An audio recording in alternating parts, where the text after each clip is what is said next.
Replacing a legend is never easy. In fact, only two NFL teams in the modern era have transitioned seamlessly from a franchise quarterback to his successor. The San Francisco 49ers went from Joe Montana to Steve Young, and the Green Bay Packers had Aaron Rodgers waiting behind Brett Favre. Three receivers bunched up to the left side, takes a gun snap, drops back, throws over the middle. Jared Cook is wide open. So, who will replace the Saints' most legendary player? Will it be Taysom Hill, who went 3-1 as a starter in 2020 while Drew Brees was out? Taysom did sign a $21 million contract extension last spring.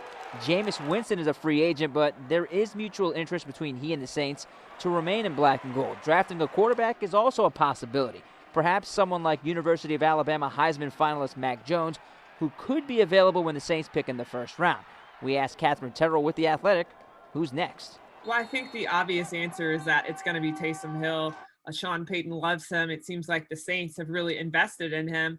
But I honestly don't think it's an obvious answer. I think that Jameis Winston, if they can convince him to re-sign, could possibly come back to New Orleans and try to compete for the spot in the summer during training camp. Or the Saints could probably even draft a quarterback.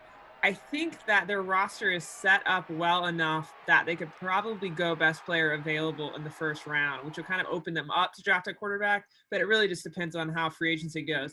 The one thing I don't see the Saints doing, much to the sadness of fans everywhere, is trading for someone like Deshaun Watson and his large contract next year. I don't even remember how much he's going to make in base salary, but I can tell you it's quite a high number. I just think with Taysom's $16 million cap number, plus Breeze's, I think, $22 million in retirement, they just don't have the money to sign someone big. So could be Taysom, could be Winston.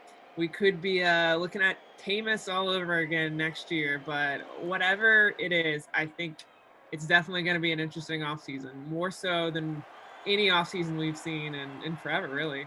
Now, if the Saints selected a quarterback in the first round of the 2021 NFL Draft, it will mark the 50th anniversary of the last time the franchise selected a QB in round one. The last time it happened, 1971, when they drafted Archie Manning with the second overall pick.